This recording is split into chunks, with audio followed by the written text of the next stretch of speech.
Olá, galerinha, tudo bem com vocês? Guilherme Campos aqui, professor de Educação Física da Rede Estadual do Maranhão. E nessa aula de hoje, do nosso projeto Fique em Casa Aprendendo, eu vou finalizar essa sequência de esportes. Nós já classificamos, já definimos, eu já fiz a diferenciação entre esporte paralímpico e esportes olímpicos, eu já fiz a diferenciação entre esportes e desportos, já falei da influência da mídia em relação aos esportes e hoje nós iremos finalizar essa sequência com uma aula de esportes e gênero, tá? Nós iremos falar aqui sobre o gênero nos esportes. Então, vou conceituar esportes para vocês. Trouxe o conceito de esportes para vocês, mas que nós iremos analisar agora com um olhar um pouco mais voltado para a questão do gênero. Podem ser definidos como atividades físicas que visam equilibrar a saúde ou melhorar a aptidão física e mental. Além disso, é possível afirmar que os esportes são atividades sujeitas a regulamentos e que geralmente visam a competição entre os participantes. Então, se nós pegarmos esse conceito de forma bem global, muito mais ampla, nós vamos ler aqui uma palavra praticantes. Então, os esportes, ele tenta dizer que os esportes são feitos para indivíduos participarem, independente do gênero, masculino e feminino. Mas a realidade, como acontece, não é bem assim. Nós vamos ver no decorrer da aula que o esporte, por muitas vezes, ele seleciona, ele exclui, tá certo? Então vamos lá. Aí eu trouxe aqui, quando eu trouxe o esporte participação e esporte versus rendimento, eu trouxe um slide parecido com esse. Vamos conceituar mais uma vez. Esporte participação tem por finalidade democratizar. Será que o esporte ele democratiza quando a gente vai falar de rendimento? Não, ele acaba aqui excluindo. Então, democratizar no esporte, participação e gerar cultura pelo movimento de expressão do indivíduo em ação, como manifestação social e de exercício crítico da cidadania, evitando a exclusão e a competitividade exacerbada. Isso aqui nós já vimos. Esporte participação, ele visa eliminar a questão da competitividade. Ele visa eliminar essa questão de excluir os indivíduos. Muito pelo contrário, ele tenta o quê? Incluir. Esporte de rendimento traz consigo os propósitos de novos êxitos e a vitória sobre os adversários. As diferentes modalidades esportivas estão ligadas às instituições, confederações, federações. Isso aqui vocês já estão carecas de saber sobre esporte de rendimento. Tá, aí quando nós vamos falar de esporte de rendimento, a gente vai entrar numa questão aqui do gênero agora, do gênero masculino e do gênero feminino. Nós iremos falar algumas diferenciações que existem em relação ao gênero. Como é que uma mulher é tratada durante um esporte, quando está acontecendo? Como é que o homem é visto? Como é que a mídia visualiza um esporte que é praticado pelos homens e outro que é praticado pelas mulheres? Como é que ela explora isso? Então vamos lá, vou trazer desde os Jogos Olímpicos aqui para vocês, desde a história, desde o início, para que vocês entendam o contexto atual. As mulheres nos Jogos Olímpicos da Antiguidade. Não havia participação das mulheres nas disputas, nem mesmo como plateia. Então, os Jogos Olímpicos, que surgiram lá 776 anos antes de Cristo, com uma forma de Hércules homenagear seu pai, que era Zeus, lá as mulheres não participavam dos jogos. Desde esse período aqui, as atividades esportivas eram vistas como algo que ia tornar o corpo feminino másculo. Existia esse tipo de preconceito. Então, as mulheres não participaram dos Jogos Olímpicos da Antiguidade. Nem sequer na plateia elas tinham o direito de assistir aos Jogos. Eram atividades exclusivamente do sexo masculino. E quando nós vamos trazer aqui para os Jogos Olímpicos modernos, na primeira edição dos Jogos, em 1896, não houve a participação das mulheres. Então, mesmo em 1896, quando o Barão de Coubertin ele resgatou essa ideia dos Jogos Olímpicos, com essa ideia de fazer a união entre os povos, percebam que, mais uma vez, as mulheres foram exclusas desse processo. As mulheres não participaram dos Jogos Olímpicos, da primeira edição dos Jogos Olímpicos modernos, que aconteceu em 1896. Então, se nós formos parar para analisar, as mulheres elas sofrem bastante um processo de validação, de créditos perante a mídia, perante a própria sociedade. Então, a todo momento, a mulher tem que estar provando algo a mais para que ela conquiste o seu espaço. Espaço esse que ela não teve durante séculos. As mulheres são muito excluídas de vários processos. Isso a gente envolve aqui os esportes, no ambiente de trabalho, na vida social mesmo em si. Hoje, graças a Deus, esse cenário ele vem mudando. As mulheres vêm conquistando cada vez mais os seus espaços. E que isso melhore. Então percebam aqui, ó, que nos jogos as mulheres elas eram o quê? Excluídas. Eu trouxe duas imagens aqui para vocês, ó. Uma de uma maratona, não foi numa Olimpíada, mas foi na maratona de Boston, em 1967, quando essa senhorita aqui foi tentar participar dos jogos, ela fez a sua inscrição. Percebo que ela está muito bem, se bem que a vestimenta nessa época era assim, mas ela de alguma forma tentou correr ali com os homens, ali no meio dos homens, tentando se excluir. Em determinado quilômetro, aparece o organizador da prova e tenta tirá-la da competição, porque era tido como uma prática exclusivamente masculina. Era dito nessa época que as mulheres não eram capazes de correr uma maratona, que uma maratona consta de 42 quilômetros, e ela queria provar que as mulheres eram capazes. Ela ficou ali meio que camuflada ali no meio dos homens e, por incrível que pareça, as pessoas que estavam correndo ao lado dela deixaram com que ela continuasse a sua corrida e ela concluiu a maratona de Boston. Assim ela conseguiu o quê? Provar que as mulheres também tinham a capacidade que os homens tinham para correr uma maratona. Mesmo que as capacidades físicas sejam diferentes, nós já estudamos isso. Se nós formos falar aqui da capacidade física da força, da resistência aeróbica, da resistência muscular localizada, nós já vimos que os homens, eles se sobressaem um pouquinho em relação às mulheres. Biologicamente, os homens são mais fortes, são mais resistentes, mas isso não pode excluir as mulheres desse tipo de prática, porque elas podem competir entre si, ter aquelas marcas que são das mulheres.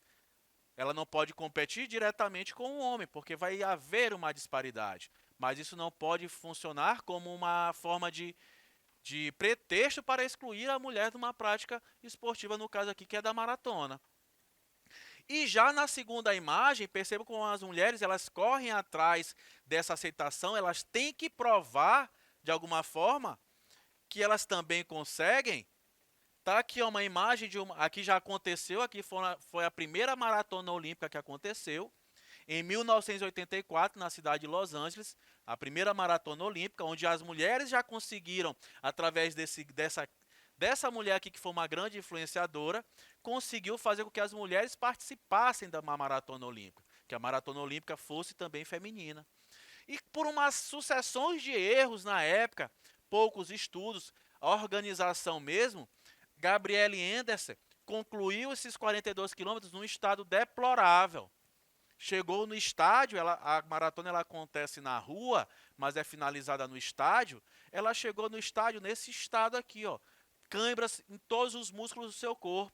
Chegou cambaleando no campo. Por que ela fez isso?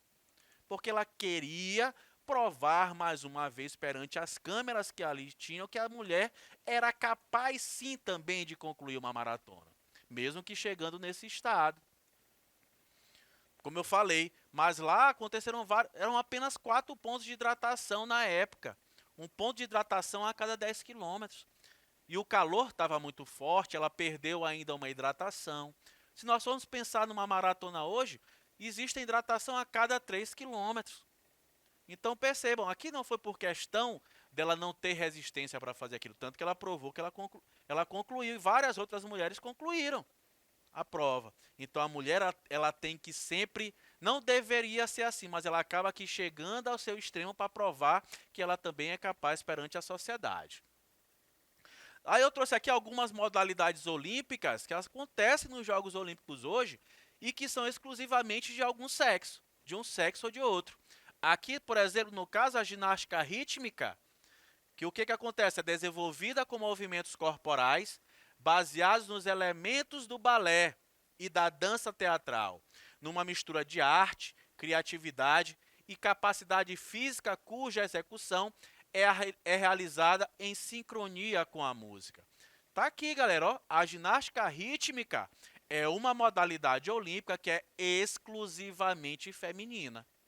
Somente as mulheres participam da ginástica rítmica nos Jogos Olímpicos. Fazem uso da bola, das massas, das argolas, aqueles aparelhos que elas ficam jogando para cima numa sincronia ali. É um esporte técnico combinatório, se nós formos falar de classificação. Mas já existem homens que participam. E os homens também tentam buscar espaço nesse tipo de modalidade.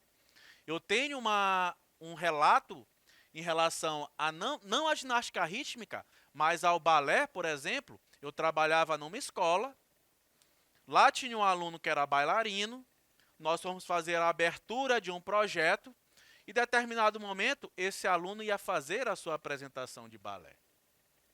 Olha que massa! E que muito corajoso ele foi também, muito corajoso ele foi. Ele entra no palco, começa a fazer ali a sua demonstração de balé. O que acontece logo de cara? Vários alunos começam a sorrir. Aquelas brincadeirinhas, aquelas piadinhas que vão surgindo, porque não é convencional para a nossa sociedade, que é machista, patriarcal, ver um homem praticando balé. Né? Aí já é colocado em questão a sua sexualidade. E lá o aluno estava fazendo a sua apresentação. Como eu falei, no início causou espanto, várias pessoas sorrindo, piadinhas, isso, aquilo, outro. Mas com o decorrer da sua apresentação, esse aluno mostrando muita técnica nos seus movimentos, que ele estava executando lá relacionados ao balé, a galera começou a prestar atenção naqueles movimentos que estavam sendo executados. E passou a respeitar, porque viu que era algo que era bonito, que de fato é muito bonito.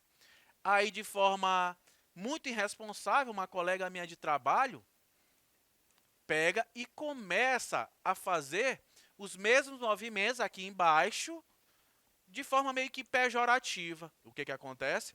Mais uma vez os alunos começaram a sorrir, a tirar a onda daquilo ali.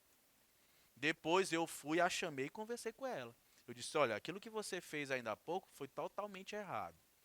A gente vem numa linha tentando mostrar que os esportes estão muito acima da questão da sexualidade. O aluno estava se apresentando, fazendo uma excelente apresentação e de alguma forma você foi e ridicularizou aquela apresentação. Você levou mais uma vez para o lado sexual. E o que eu estou querendo dizer aqui nessa aula para vocês é que o gênero, a opção sexual não tem a ver com as práticas esportivas. Existem bailarinos héteros. Existem jogadoras de futebol que são héteros. Entenderam? Não tem a ver com isso. Assim como também existem jogadores de futebol, que é esporte de homem, que são homossexuais. Então a opção sexual não tem muito a ver, não está ligada ali aos esportes que esse indivíduo pratica. Outra modalidade, o nado sincronizado. Também é uma modalidade que utiliza um pouco da dança, muito do balé, que é exclusivamente feminina. Tem se brigado bastante para que tenha a apresentação de equipes duplas mistas. Tá aqui, ó, um rapaz com uma senhorita aqui do lado, tentando fazer. Aqui já existem alguns campeonatos mundiais, mas não existem essas modalidades nos Jogos Olímpicos. É uma falha das Olimpíadas, na minha opinião. O Comitê Olímpico Internacional deveria rever esse seu posicionamento, já que é o maior evento esportivo que acontece no mundo, onde todos os holofotes estão voltados para lá, para tentar colocar também essa questão do gênero. De fato, a Olimpíada fez isso, nessa última Olimpíada de 2020. Ela adicionou a várias modalidades que já existiam, aqui, ó, como o atletismo, como o judô, como a natação, tênis de mesa, tiro esportivo, tiro com arco e o triatlo, modalidades mistas. O que são isso? Aquelas modalidades homens e mulheres participam na equipe. Buscando o quê? Buscando que tenha uma equiparação em relação aos gêneros nas modalidades esportivas. Tanto que atingiu um marco. Tá aqui, ó. E eu coloquei dessa cor mesmo invertido, que é outra coisa que nós devemos tirar da nossa cabeça, que rosa é coisa de menina e que azul é coisa de menino. Eu coloquei aqui, ó, propositalmente o rosa, a marcação dos homens. Os atletas, 51% dos atletas dos Jogos Olímpicos eram homens e 48,8% eram mulheres. Então vejam que já tem uma equiparação. Olha a fatia da pizza aí, ó. Tá quase igual. Deram maior espaço às mulheres. As portas-bandeiras entravam duplas, mistas, até com a entrada no desfile, né? De entrada de início das Olimpíadas. Tava lá uma dupla, um homem e uma mulher. Então a mulher ela ganhou muito espaço nesses últimos Jogos Olímpicos. Sexualização do corpo feminino. Essa aqui é uma questão também que nós devemos levantar. Nós devemos colocar em questão.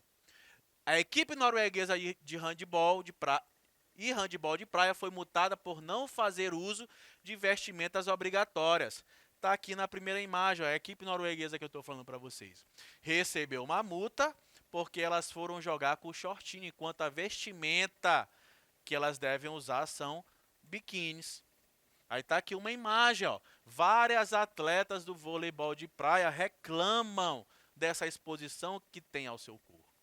Falei na aula de mídia para vocês. Hoje em dia a mídia ela explora muito essas questões. Hoje em dia tem replay, tem slow motion. Então, por hora ou outra, a mulher ela vai estar numa posição ali meio que vulnerável frente às câmeras. E isso não é legal.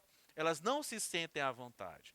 A não ser que a competição esteja acontecendo com uma determinada temperatura, lá tem uma temperatura limite, o árbitro autoriza que elas usem um macacão por baixo. Olha só, fica a critério da arbitragem o tipo de vestimenta que a atleta vai utilizar. Então elas não se sentem à vontade, é uma briga que as mulheres vêm tendo na atualidade em relação à sua sexualização frente às câmeras. Quer dizer que para aquele esporte seja atrativo, para os homens normal, mas para a mulher, para aquele esporte se tornar mais atrativo, ela tem que estar ali seminua. É uma coisa que nós devemos pensar também em relação a isso. Diferenças salariais. É uma discussão muito grande que tem a respeito disso. Se nós pegarmos a primeira imagem que eu coloquei lá para vocês, Neymar e Marta, uma ao lado da outra, Neymar ganha não sei quantas vezes mais do que Marta. Mesmo Marta sendo 6 vezes a melhor jogadora do mundo, de futebol do mundo, enquanto Neymar não tem nenhuma bola de ouro dessa, mas ganha disparadamente na frente. As premiações são diferentes. Tá aqui, ó, o mesmo Mundial. Uma atleta brasileira, a Natália, ganha 15 mil dólares, enquanto o brasileiro, o homem, ganha 30 mil dólares, o dobro da premiação. Olha que absurdo. A mesma competição, eles têm a mesma predisposição para treinar, para jogar, são profissionais e mesmo assim existe essa disparidade aqui salarial. É uma coisa que as mulheres também estão correndo atrás. Aí eu trouxe aqui, ó, como exemplo, apenas 2 mulheres estão entre as 100 atletas mais bem pagas. É a tenista Naomi Osaka e a Serena Williams. É uma coisa que o tênis tem que nós temos que aplaudir. O tênis é um dos esportes que tem o pagamento mais equânime em relação aos gêneros. As mulheres ganham ali parecidinho com os homens. Tanto que aparecem aqui entre os 100 melhores atletas, as 2 jogadoras são de tênis. Futebol é coisa de menino. Percebam aqui, ó.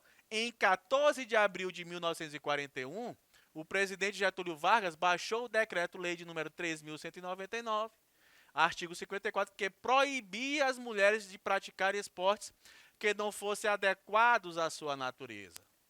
Adequados à sua natureza. Olha só o pensamento machista. Por que o futebol não é adequado à natureza das mulheres? Como eu falei, vem desde a antiguidade, desde os Jogos Olímpicos da antiguidade. Vem essa disparidade, vem essa diferenciação entre os sexos.